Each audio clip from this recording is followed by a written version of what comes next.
Hi అండి. నా సబ్స్క్రైబర్లందరికీ happy Dasara అండి. చూసేయండి మా ఇంట్లో చేసుకున్న పూజ అనమాట. అమ్మవారు ఊరేగింపు జరుగుతున్నట్టుంది. ఇక్కడ బాంబులు కూడా బాగా పేలుస్తున్నారు. ఇంకా పాపతో కుదరలేదు, అందుకే నేను వెళ్ళలేదు. పొద్దునైతే పూజ కంప్లీట్ అయిపోయింది 8:30 కల్లా. అప్పుడు టెంపుల్స్కి వెళ్ళాను, అమ్మవారి టెంపుల్కి వెళ్ళి దర్శనం చేసుకొని వచ్చేసాం అనమాట. ఇంకా చూసేయండి మా ఇంట్లో నేను జరుపుకున్న దసరా అన్నమాట. నచ్చితే లైక్ షేర్ సబ్స్క్రైబ్ చేసుకోండి ఫ్రెండ్స్. ప్లీజ్ కామెంట్ బాక్స్లో కామెంట్ పెట్టండి, సపోర్ట్ చేయండి.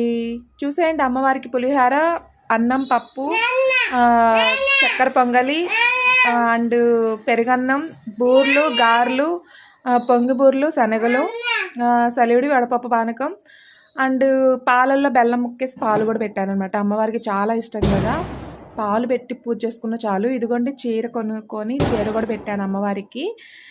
ఇంకా పొగ వేస్తున్నాను అనమాట. లాస్ట్లో వచ్చి మా వారు, నాని, మా బాబు వేశారు. ఇంకా నేను కూడా లాస్ట్లో వేసి చూపిస్తున్నాను. ఓకే అండి, ఈ వీడియో మీకు నచ్చితే లైక్ షేర్ సబ్స్క్రైబ్ చేసుకోండి. Bye bye.